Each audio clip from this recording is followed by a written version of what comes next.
Con la A, animal. Bueno, lo más interesante del concepto moderno de animal es que para Descartes y buena parte de los jesuitas españoles que, digamos, crean esa creencia, ese cuerpo de teoría sobre el animal y que luego se hereda por buena parte de los autores contemporáneos, el animal es aquel que no está animado. El animal es meramente una máquina que, como sucede con las flautas cuando soplas a través de ella, pues del mismo modo, y las flautas, digamos, emiten su música, los animales cuando se les tortura emiten un sonido que son unos gemidos, pero no tienen cuerpo animado, no tienen alma, porque no tienen res cogitans, con lo cual no pueden ni sentir ni sufrir. Y de ahí todo, digamos, toda la legitimación que desde entonces hasta ahora se ha creado, que es una cosa que está en Descartes, de que los animales no sienten y por lo tanto se les puede utilizar como elementos de experimentación, ¿no? Y también como, digamos, fábricas de proteína, que es como se les utiliza a día de hoy. Por supuesto, el animal aparece en el siglo sabático en su dimensión más humana y animada, ¿no? Tal y como lo establece su etimología, y son aquellos que, es más, recuperan la posibilidad de la lectura y de la ideología, incluso en el siglo sabático, enfrentados a un género humano que habría olvidado, digamos, esa relación anímica consigo mismo. Con la B, bibliografía. La bibliografía cumple un papel imprescindible en el siglo sabático. Yo siempre me acuerdo de una anécdota de un profesor, creo que de Oxford, de cuyo nombre no quiero acordarme, pero la anécdota siempre se me quedará grabada, que murió, fue uno de estos profesores que murió, digamos, con las botas puestas, porque murió, digamos, en escena, murió dando una clase y sus últimas palabras estaba apuntando un libro y dijo, lo más importante es la bibliografía. Y claro, hay un momento en la vida de un lector que es que la biografía y la bibliografía se funden, y ya uno no se congratula, digamos, de lo que ha hecho, de lo que ha escrito, sino de lo que ha leído y de cómo lo ha leído. Y de alguna forma su vida es el conjunto de libros que es capaz de acumular de manera posesiva hasta que se le vengan encima, como hemos comentado previamente. Y sí, la bibliografía utilizada, digamos, por los primates que han conseguido, digamos, la capacidad de lectura y que han heredado genéticamente todo el saber de Occidente, pues desempeña un papel fundamental en el siglo sabático, hasta tal punto que, como ya hemos comentado, hay artículos en los cuales hay más bibliografía que casi palabras que componen ese artículo. Con la C tenemos creencia. Claro, la creencia se puede entender en el sentido de la creencia religiosa, que es como se suele hablar de la contraposición entre creencia y ciencia, entre creencia y saber, pero también cuando uno habla de creencia, pues está en última instancia apelando a la epistemología de qué es lo que hace que una creencia se convierta en conocimiento, que ya sabes que, digamos, para la versión canónica de la filosofía analítica, el conocimiento no es nada más y nada menos que una creencia verdadera y justificada. No vale simplemente con creer en algo verdadero, sino que tu creencia esté justificada por una serie de hechos. Y aparte de eso, por supuesto, la creencia como creencia religiosa implica un compromiso, implica un salto epistemológico, porque en última instancia de lo que estamos hablando no es del mundo, sino de cómo nos aproximamos a él y cómo tenemos construido toda una estructura cognitiva y epistémica para ocultar o para abordar ese mundo. Con la D, dominación. La dominación es un término importante, por ejemplo, en la tradición republicana, en la medida en que se contrapone el dominium al imperium. Esto es una cosa que está, por ejemplo, en un neorepublicano contemporáneo llamado Petit, Philippe Petit, que dice algo así como que el concepto republicano de libertad, frente a los dos conceptos de libertad tradicionales, ¿no? La libertad como ausencia de dominación en la tradición liberal, establecido, digamos, en el discurso de las dos formas de libertad por Benjamin Constant y luego refrendado por la tradición liberal francesa, en concreto la de Tocqueville y compañía, pues habría esa libertad liberal, esa libertad de los modernos, y luego habría otra libertad que sería la libertad de los antiguos, en la que el hombre libre no es aquel que puede hacer lo que le da la gana en su espacio, su cama, por así decir, en su pequeño dormitorio, sino que es aquel que puede participar en una ciudad que no está dominada por otros poderes ajenos. Y habría otra noción de libertad que es algo así como no estar dominado. Y no estar dominado implica que no haya personas que tengan un poder suficiente como para controlar y determinar cuáles son el conjunto de tus acciones. En el siglo sabático, la dominación también tiene un componente de dependencia psicológica, en la medida en que todo el mundo vive a través, digamos, o con una economía basada en la confianza y en el crédito, a través de esos famosos bonos de las finanzas fiscales, de las finanzas, perdón, psicológicas. pues también hay una dominación en el grado de seguridad que uno sostiene en relación con los otros, ¿no? Con la E, empresa. El concepto de empresa es un concepto típicamente español. Hay un prejuicio establecido, digamos, en toda la tradición filosófica, que es que el español no sería, o el castellano, mejor dicho, no sería un idioma propiamente filosófico, a diferencia, por supuesto, del alemán, ¿no? Que sería el Sprache des Denkens, ¿no? La lengua del pensar, o el caso, por ejemplo, del griego también, como, digamos, lengua que ya etimológicamente establece cuál va a ser el sentido último de las palabras. Sin embargo, el español tiene algo muy interesante, que es que en la famosa Escuela de Traductores de Toledo, donde, digamos, se recupera todo el acervo filosófico de la antigüedad, los traductores no conocían, había muy pocos casos de traductores que conocían al mismo tiempo latín y árabe, o latín y hebreo, o latín y griego, dependiendo del idioma en el que estudiaban los manuscritos, de tal forma que las traducciones se hacían normalmente del griego o del árabe o del arameo o del hebreo al español, al castellano, y del castellano ya al latín. Con lo cual quedó, digamos, en el pozo del uso común del castellano una serie de términos absolutamente filosóficos que se utilizan de manera cotidiana, pero no nos damos cuenta de ello, ¿no? Por ejemplo, el concepto de categoría o el concepto de sustancia. Esto es algo que tiene mucha sustancia o que tiene, esto es una persona de categoría. Son términos prácticamente peripatéticos, aristotélicos, que forman parte de nuestro uso cotidiano, ¿no? Y de mismo modo, el concepto de empresa pues tiene un juego, por no hablar de la diferencia tan filosófica y tan importante en el castellano entre ser y estar, ¿no? Que está muy poco reproducida en otros idiomas. Y del mismo modo, pues el concepto de empresa en el español indica al mismo tiempo pues las empresas quijotescas, las aventuras y las hazañas de alguien que ha perdido la sesera de tanto leer, pero también la empresa es, por ejemplo, toda la colonización del continente latinoamericano. Se puede entender no tanto como colonización como empresa, y al mismo tiempo a día de hoy pues se van creando neologismos en castellano a partir de este término, como es caso del emprendizaje, que ya parece que ya no somos los empresarios no son empresarios propiamente dichos, sino se convierten de repente en emprendedores, ¿no? Entonces ese juego doble entre alguien que es un patrón en última instancia, o sea, que tiene el poder de mandar a la calle a sus empleados y de contratarles y de establecer cuál es el contrato salarial que tiene con ellos, de repente se convierte también en alguien aventurado, ¿no? En alguien quijotesco, en alguien que se enfrenta al IVA y al IRPF y al Estado en cada acción concreta que hace, sacando adelante su pyme, ¿no? Entonces ese es el momento, ese es curiosamente ese término, el concepto de empresa, es el que permite esa ideología, pero que lo hace precisamente por la riqueza que tiene el idioma castellano, que no está de más de vez en cuando reivindicar. Con la F, bueno, con la F tenemos varios términos entre manos. Podemos empezar con el término ficción. Estamos hablando al fin y al cabo de una ciencia ficción y de una novela de ficción, pero que al mismo tiempo genera aflicción, ¿no? Y que genera filias y fobias, y no solo eso, sino que también, digamos, predice el curso factual, por seguir con palabras con F, del mundo mismo, y lo hace precisamente en tanto que fracaso, en tanto que, digamos, novela que quiere generar una dinámica, digamos, de expectación y de MacGuffin, pero lo que en última instancia parece más interesante que el desarrollo mismo de los hechos no es sino, digamos, el componente filosófico, por seguir con palabras con F, ¿no? De la trama, el hecho de que de los personajes se llamen como se llaman, del hecho de que el mundo está también construido a pesar de que la trama pueda, digamos, tener sus fracturas o sus puntos de fisión y de fusión. Y para no seguir haciendo, digamos, este juego medio de rapero, pues podemos terminar con la palabra finanzas, que es otra de las palabras que estaban sobre la mesa. Ya hemos mencionado muchas veces que en el siglo sabático hay unas finanzas psicológicas en las que lo importante es el crédito y la confianza. Crédito y confianza ya han salido también en este abecedario, con lo cual no vamos a profundizar mucho más en ello.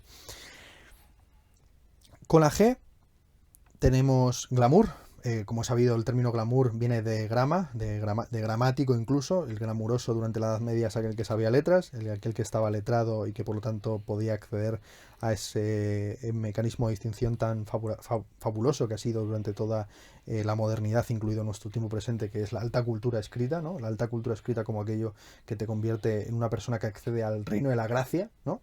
Es algo que está muy estudiado, como en un determinado momento lo que nos hace humanos y nos distingue a los animales ya no es el hecho de ser hijos de Dios y por lo tanto estar en el reino de la gracia y no solamente en el reino de la ley y del reino natural, sino que lo que nos distingue del elemento natural es la cultura. Y eso es algo que sigue a día de hoy en la distinción naturaleza-cultura, que se reproduce ad infinitum, por ejemplo, en todas las teorías de género, que es otro de los términos que podríamos abordar dentro de esta letra, ¿no? El siglo sabático tiene plantea una relación de género interesante entre los dos protagonistas, precisamente jugando con los estereotipos, digamos, del hombre activo y heroico y la mujer pasiva y paciente, pero que en última instancia, en el curso de los hechos, se resuelve como precisamente la relación inversa, ¿no? Con la H tenemos historia. Bueno, ya sabes, historia viene ahí hay una cosa importante que es la diferencia entre las res gestae y las rerum gestarum, que es una distinción en latín absolutamente crucial entre la historia como history, como el relato, eh, como el relato de los hechos sucedidos, de las cosas acaecidas y hechas. De hecho, eh, los cantares de gesta son protohistorias y el término, por eso, res gesta son las cosas hechas, las cosas realizadas, las cosas ejercidas en la aventura o en la empresa concreta. Y frente a esa concepción de la historia como el relato legitimador o justificador a posteriori de las cosas que se hicieron mal que bien, pues estaría el rerum gestarum, que es los sucesos propiamente dichos, lo que sucedió concretamente, ¿no? Podríamos decir, entre la historia como history y la historia como story, como storytelling, como proceso de narración de cuentos, ¿no? Y es en esa doble dinámica en la que nos encontramos, porque ¿qué es el siglo sabático? Sino un libro que tiene un componente de storytelling, de narración, pero también histórico, porque en última instancia está profetizando lo que va a suceder. Con la I, identidad. La identidad es una cuestión, una de las cuestiones filosóficas más interesantes, precisamente porque la identidad es una propiedad reflexiva, recíproca y transitiva, pero sin embargo, aparentemente ninguna otra propiedad que nosotros solemos asociar a la cuestión de identidad tiene esa característica, ¿no? Ni la memoria, ni los atributos personales de carácter cultural tienen esa triple propiedad de la reflexividad, la reciprocidad y la transitividad, con lo cual nos encontramos en la situación de que no se está hablando tanto de identidad cuando hablamos, por ejemplo, de identidad personal, cuanto de identificación. Lo importante no es que uno sea lógicamente idéntico consigo mismo, sino que se vaya identificando a lo largo del tiempo y no sea uno idéntico y permanente con respecto a sí, sino que de alguna forma en el cambio siga habiendo algo en lo que uno se puede reconocer. También podríamos hablar dentro de la I de idiotez. El idiotés, esto es algo muy, muy sabido y repetido. En griego significa el que tiene una vida privada, aquel que en lugar de ocuparse de los asuntos públicos se dedica a lo suyo. Es el particular, vamos a decirlo así. Una empresa propia, digamos, la propiedad privada es una propiedad idiota, una propiedad sumida en esa estupidez que es la gestión privada de los asuntos. Y eso, digamos, todavía había que recordarlo a día de hoy. Bueno, con la J tenemos jerarquía. Bueno, lo interesante del siglo sabático también es que en un mundo en el que, como no hay partidos, por así decir, hasta que se constituyen precisamente en el declive del mundo tal y como se ha construido, claro, la jerarquía es una jerarquía invisible, es una jerarquía reconocida por... Hay una serie como de micropoderes en el sentido Foucaultiano del término, porque cada individuo se está jugando sus bonos psicológicos de energía en cada acción concreta que hace y en la confianza que demuestra en cada acción, pero no hay, digamos, esa evidencia palmaria de que hay unos dictadores, digamos, que están que nos gobiernan, hasta que finalmente, digamos, sí que se muestra a la palestra esa obscenidad del poder. Pero bueno, forma parte también de la situación del presente en la que hay evidentemente una culpa, pero no una responsabilidad atribuible, ¿no? En el momento en el que, por ejemplo, la política consiste en la gestión de la crisis económica como fenómeno prácticamente meteorológico, nos encontramos en la situación en la que efectivamente hay una culpa, pero no hay un responsable, ¿no? O no es tan fácilmente identificable el responsable, salvo por un proceso prácticamente de hipérbole populista, en la que se quiere convertir al primero que pase por allí o al primer banquero de turno en el causante de todos nuestros males, ¿no? Entonces, y aquí a lo mejor habría que recuperar una palabra con F que no hemos comentado, que es Franco, ¿no? Contra Franco se vivía mejor, que bien se estaba en aquella situación en la que había alguien al que se le podía echar en última instancia todas las culpas, todas las responsabilidades. Con la L, vamos a darlos la K. Con la L tenemos lujo. Claro, lo importante del lujo, lo hemos mencionado previamente, es que el, lo lujoso tiene que ver con lo que no es mayoritario, es un bien posicional, es un bien que por lo tanto reclama siempre estar un paso por delante de los demás. El problema del lujoso o del que está en una condición de lujo es que no puede compartir su placer, porque igual que el hipster que vio nacer a ese grupo de rock tan bueno en una catacumba del barrio Malasaña, en el momento en que empieza a tocar en el Viña Rock, deja de ser guay. Y eso nos podría remitir a otra palabra de la siguiente letra, ¿no? De la palabra de la letra M, que sería la palabra mainstream, pero en lugar de hablar del mainstream vamos a hablar de la M con el concepto de masa. El concepto de masa, como he sabido, en el siglo XX tiene un tratamiento filosófico específico realizado por Elias Canetti en su libro Masa y Poder, donde habla de la psicología de las masas. Yo he estado, de hecho, revisando estos últimos días sin tener ninguna conciencia ni información acerca de lo que iba a consistir empíricamente este experimento de hablar del abecedario, que es repasarme el libro de la psicología de Fouls, de Le Bon, que como sabes en francés fools y más no significan exactamente lo mismo, pero sin embargo cuando se tradujo al alemán se tradujo como Psychologie des Massen, y de hecho así es como lo cita Freud en su libro sobre el individuo y su relación con la masa, ¿no? En todo lo que fue, por ejemplo, la mitopoiesis política del último Freud, ¿no? Con la teoría del padre, del que ya hemos hablado cuando hablamos de Klosowski, ¿no? Del padre que es sacrificado y la constitución de la república y de la comunidad primigenia como la comunidad de los hermanos fraternos que han asesinado al padre primigenio. Y del mismo modo, pues la masa es aquel conjunto de individuos que se han liberado de las ataduras del antiguo régimen y que ya no están constituidos, digamos, en estamentos o en clases sociales, sino que se han confundido en una especie como de ideología popular en la que aparentemente todos son iguales, como decía Warhol, porque tanto el presidente de los Estados Unidos como el peón de fábrica están tomando la misma Coca-Cola, ¿no? Ese momento en el que, digamos, el producto se uniformiza hasta su máxima expresión. Pues la masa no es sino la forma de una agrupación momentánea en la que se demuestra que dos cerebros piensan peor que uno, ¿no? En la que el individuo en concreto, aislado, metido en su cama, es un individuo hipercrítico y capaz de elaborar las teorías filosóficas más profundas, pero cuando le sacan a la palestra y le ponen en el Bernabéu, pues corea y se comporta como un cenutrio igual que todos los demás, ¿no? Porque, como he sabido, sabéis, esto es sabido, ¿no? Las langostas y los saltamontes son la misma especie. Lo único que varía en su comportamiento es la agregación de los individuos. Es decir, cuando tres o cuatro saltamontes comienzan a estar muy pegados, comportándose de una determinada manera y segregando determinadas toxinas, se convierten en langostas. Evidentemente, ¿quién nos ha convertido en una langosta juntándose con otros saltamontes supuestamente solitarios en el modelo este de la hormiga y el saltamontes, ¿no? ¿Quién no se convierte en última instancia en un mecanismo más de un engranaje de un mundo tipo hormiguero, ¿no? Bueno, vamos a la siguiente letra, que es esto. Nilik, lo que tiene de interesante Nilik, como ese Godot al que se espera o ese estadio al que nunca se va a alcanzar en la novela, es que por su propia etimología y la propia composición de la palabra, pues de alguna forma nos remite al nihilismo, es otra palabra con N. Nilik es, pues eso, es esa nada primigenia, tiene casi nombre como de dios asirio, ¿no?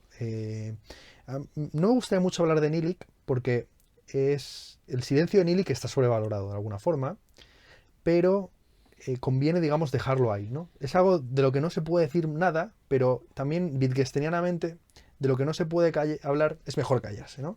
Y yo creo que una vez, digamos, habiendo escalado también que se tenía en la mente la escalera el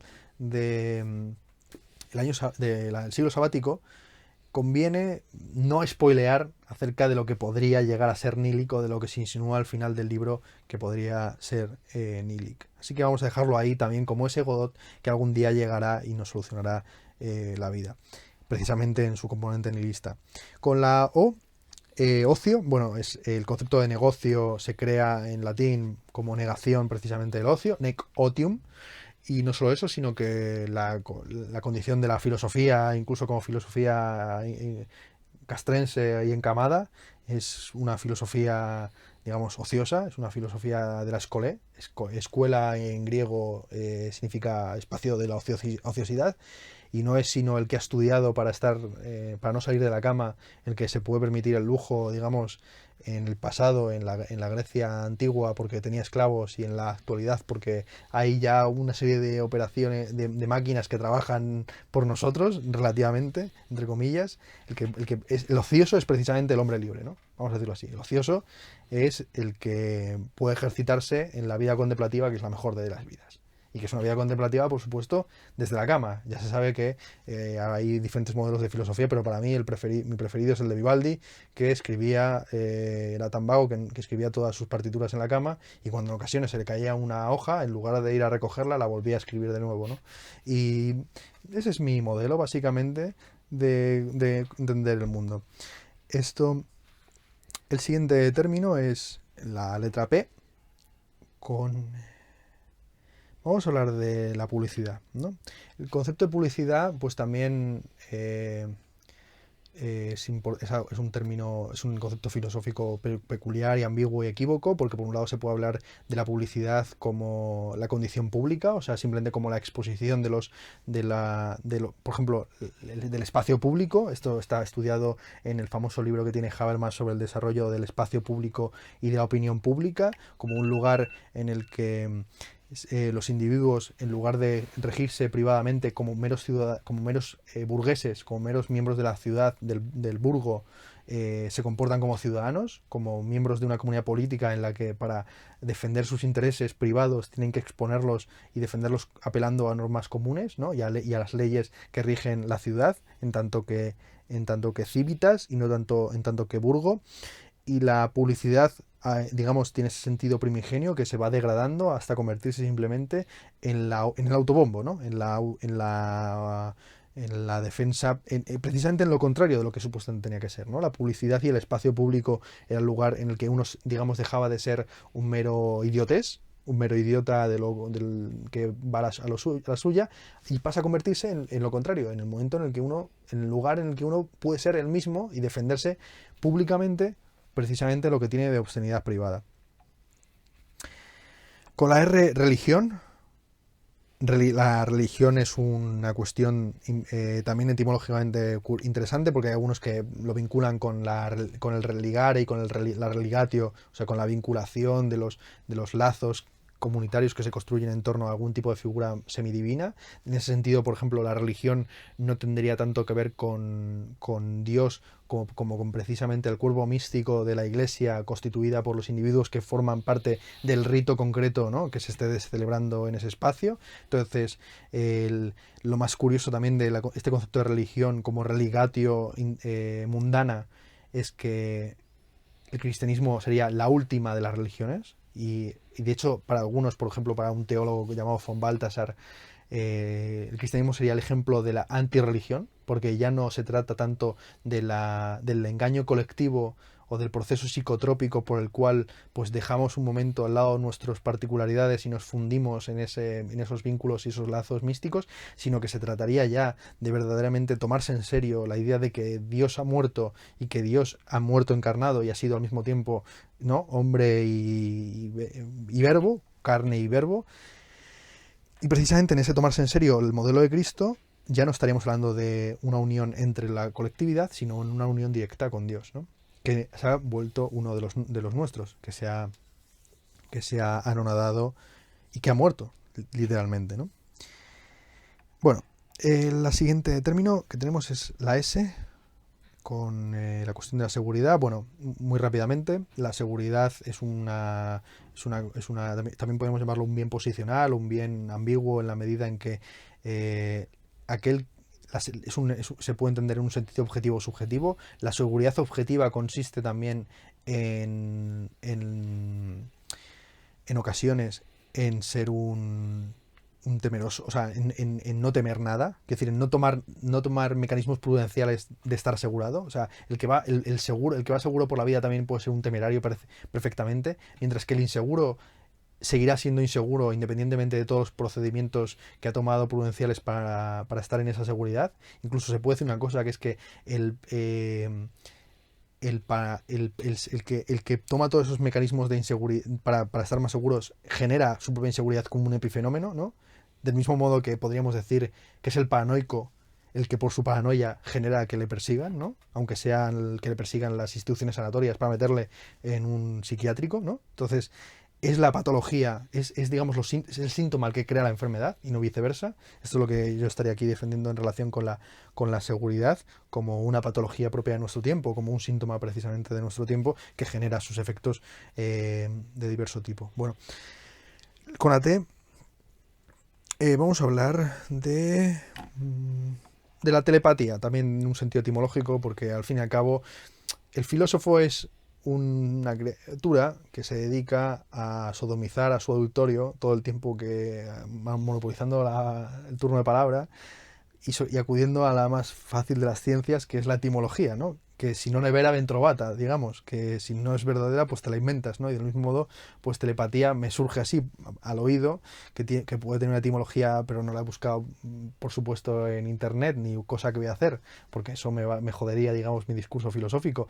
He sabido que la Piazza del Popolo, en Italia, se llama así porque populum en latín significa chopo.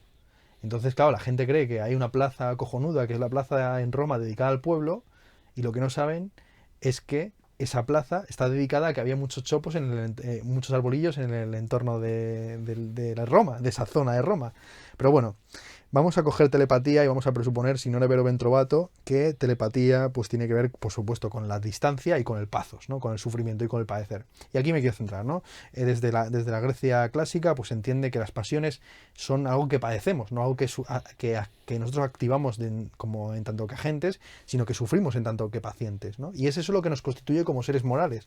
Y esto es importantísimo, porque frente a una concepción, digamos, contractual del derecho, conforme al cual el sujeto de derechos es le sujet, ¿no? En sentido francés, que es al mismo tiempo súbdito y sujeto, es sujeto de derechos y sujeto a obligaciones, podríamos defender aquí, rápidamente, desde mi cama, que el sujeto de derechos es un sujeto en virtud de que sufre, en virtud de que es paciente, en virtud de que es casi un objeto de las acciones y de las intervenciones, o bien del destino o bien de los otros individuos. Y esto lo defiendo aquí por una razón muy sencilla, que es que también se está ejercitando en el libro, en el siglo sabático, la idea o la posibilidad de una sociedad de animales con capacidades cognitivas desarrolladas que también tendrían, por supuesto, su propio derecho y su propia organización social y sus propios derechos morales.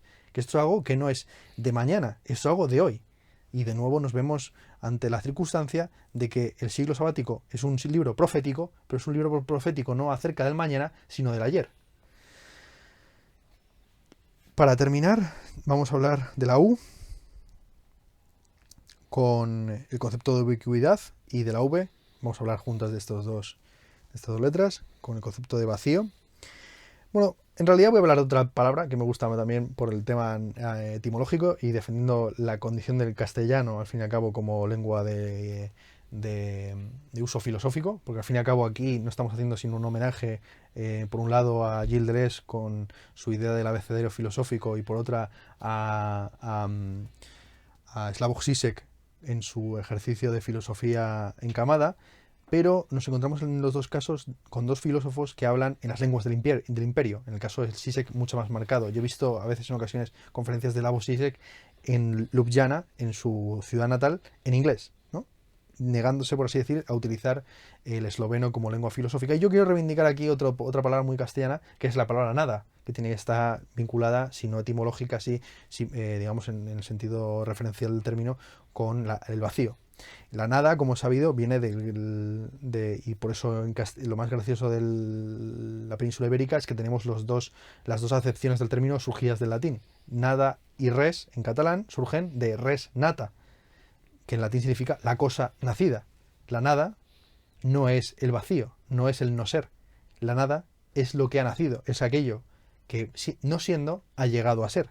Esto es lo más fascinante de la relación entre la potencia y la acción, o entre el ser y el no ser en Aristóteles, que es que las cosas que no son llegan a ser algo, la nada, ¿no? Y con esto yo creo que, con la nada precisamente, me puedo despedir, no sé si con un besito de buenas noches o con un abracito o con un cuentecito, pero bueno, yo creo que me he ganado con esta cantinela, ¿no? Con este cuento de buenas noches, que espero ponerme desde YouTube o telepáticamente, como ojalá, ¿no? En un par de siglos, para calmar mis pasiones, ¿no? Para convertirme yo también en una pura nada y anonadarme en mi sueño de la paz de los justos, ¿no? Eso es lo que también en parte aspiro yo.